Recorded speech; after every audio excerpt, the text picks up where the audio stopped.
নমস্কার বন্ধুরা, ঘরোয়া বিশেষ পরিবারের চ্যানেলে আপনাদের স্বাগত। আজকে বানাচ্ছি পাকা আম দিয়ে একটা রেসিপি, ম্যাঙ্গো সরবেট।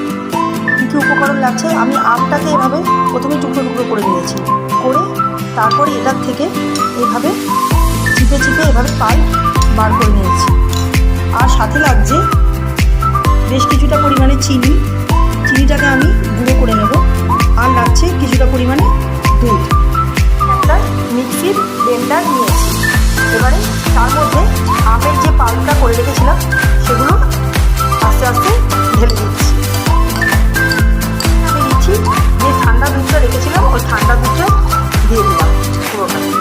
আর দিচ্ছি অল্প পরিমাণে ঠান্ডা জল।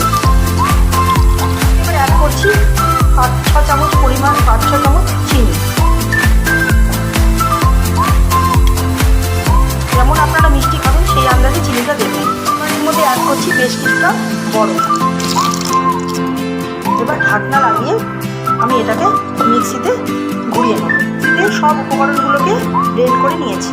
এবারে দুটো গ্লাসে আমি সমানভাবে ঢেলে নিচ্ছি।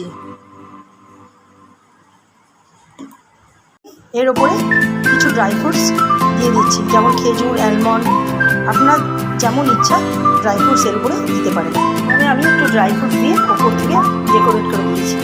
তৈরি হয়ে গেছে আমার ম্যাঙ্গো সরবেট। যদি আমার রেসিপিটা ভালো লেগে থাকে তাহলে লাইক কমেন্ট করে অবশ্যই জানাবেন, আর একবার বাড়িতে অবশ্যই ট্রাই করবেন। নমস্কার।